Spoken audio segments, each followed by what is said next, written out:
बौद्ध धर्म में बिना उसकी संगीतियों को जाने बिना बौद्ध धर्म अधूरा है। और हमारे एग्ज़ाम में भी, परीक्षाओं में भी बौद्ध संगीतियों से बहुत सारे प्रश्न हर एग्ज़ाम में प्रश्न होते ही हैं। इसलिए हमने चारों संगीतियों का एक अलग वीडियो बनाया है। इसको आप अच्छी तरह से अध्ययन कर लें। इसमें असिस्टेंट प्रोफेसर्स के एग्ज़ाम से ले करके हिस्ट्री के किसी भी छोटे छोटे एग्ज़ाम से भी बौद्ध संगीत में कौन शासक था, किस समय में हुआ, इसकी अध्यक्ष कौन थे और स्थान कौन सा था, इससे अधिकतर प्रश्न से पूछ लिए जाते हैं। तो इसको हम एक बार देख लेते हैं चारों संगीतियों के एक साथ। पहले है 4 संगीतियाँ हुई थी बौद्ध धर्म में, प्रथम, द्वितीय, तृतीय, चतुर्थ। चारों संगीत का एक एक करके हमने लिख दिया यहाँ पे। प्रथम बौद्ध संगीत हुआ था। इसका स्थान है राजगृह। ये राजगृह जो प्राचीन मगध की राजधानी थी अजातशत्रु के समय में, उसी के समय में महात्मा बुद्ध का देहांत भी हुआ था। उनके 8वें साल, उसके शासन के 8वें साल महात्मा बुद्ध का देहांत हुआ था अजातशत्रु के। तो उसमें शासक जो था, और उसके तुरंत बाद ये बौद्ध संगीत आयोजित की गई थी। 483 ईसा पूर्व में, उनकी मृत्यु के तुरंत बाद ये आयोजित की गई थी। और उस समय शासक कौन था? अजातशत्रु था। इस संगीत का अध्यक्ष बनाया गया था महाकश्यप को। कौन थे? महाकश्यप थे। ये बहुत बार पूछा गया है। और इसमें जो कार्य हुआ है, विनय पिटक और सुत्त पिटक का संकलन हुआ है। यहाँ से भी प्रश्न आता है। विनय पिटक किससे संबंधित है? आचार नियम से संबंधित है। और सुत्त पिटक बौद्ध धर्म के विवेचन से संबंधित है सुत्त पिटक, और ये आचार नियम से संबंधित है। उपाल जो है विनय पिटक के शास्ता थे और सुत्त पिटक के आनंद थे।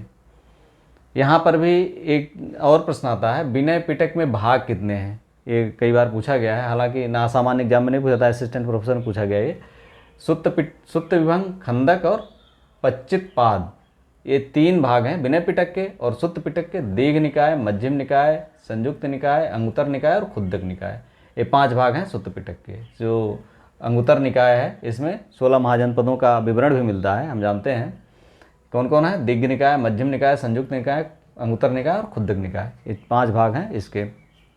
फिर आगे देखते हैं द्वितीय बौद्ध संगीत का आयोजन कालाशोक के, ये अजातशत्रु हम जानते हैं हरेंक वंश का था। और उसके बाद जस्ट 100 साल बाद प्रथम संगीत के 483 ईसा पूर्व में हुआ था, और दूसरा जो हुआ 383 ईसा पूर्व में, जस्ट 100 साल बाद हुआ।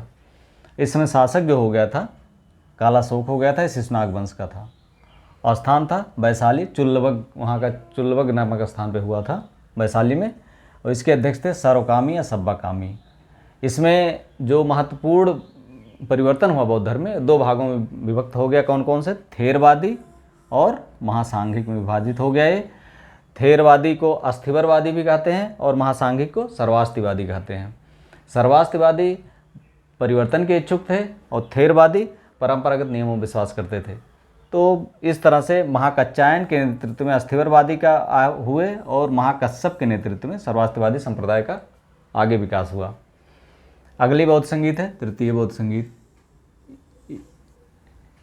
ये अशोक के समय में, मौर्य वंश का जो शासक अशोक था, बौद्ध धर्म का बहुत बड़ा प्रचारक और मानने वाला था, इसने इसको विश्व धर्म बना दिया। तो इसके समय में पाटलिपुत्र में हुआ था, अशोकाराम विहार में पाटलिपुत्र में हुआ था। और इसका समय जो था 250 ईसा पूर्व में। इसके समय शासक हमने बताया जैसा मौर्य वंश का अशोक था। और इस संगीत के अध्यक्ष जो थे मोगलपुत तिस्स थे। कौन थे? मोगलपुत तिस्स। इसमें अभिधम पिटक का संकलन किया गया। इसमें बौद्ध दर्शन का विवेचन है, बौद्ध धर्म का दर्शन इसमें दिया गया अभिधम पिटक में। और इसमें थेरवादियों का प्रभुत्व था। अभिधम पिटक में, जैसे यहाँ हमने बताया कि विनय पिटक में 3 भाग हैं, सुत्त पिटक में दीघ निकाय, मध्यम निकाय, संयुक्त निकाय, अंगुत्तर निकाय हैं। इसी तरह से अभिधम पिटक में 7 भाग हैं, जिसमें इसमें पूछा गया है धम्म सिंगिनी, विभंग, कथावत, पुंगलपवत, यमक, पट्ठान और धातु कथा, 7 भाग हैं। चतुर्थ बौद्ध संगीत के बारे में देखते हैं। चतुर्थ बौद्ध संगीत का अलग था। इसमें अभी तक तो पाली भाषा का बोलबाला था, लेकिन अब यहाँ पर संस्कृत का बोलबाला हो गया। और इसमें जो कार्य हुआ है, धर्म के कठिन वंशों का जो संकलन हुआ है, विभाषा शास्त्र नामक संस्कृत ग्रंथ में हुआ है। और ये स्थान इसका था चतुर्थ बौद्ध संगीत का कुंडलवन, कश्मीर में कुंडलवन नामक स्थान था। और प्रथम शताब्दी ईसा पूर्व में इसका समय था। प्रथम शताब्दी ईसा पूर्व, प्रथम शताब्दी ईस्वी इसका समय था। और शासक कौन था? कनिष्क। कनिष्क भी बौद्ध धर्म का बहुत बड़ा पोषक था, इसने चतुर्थ बौद्ध संगीत का आयोजन करवाया था कनिष्क। अध्यक्ष इसके थे ज्येष्ठ वसुमित्र। यहाँ एक क्वेश्चन और पूछा जाता है कि इसके उपाध्यक्ष कौन थे, तो इसके उपाध्यक्ष अश्वघोष थे, ये मगध के थे।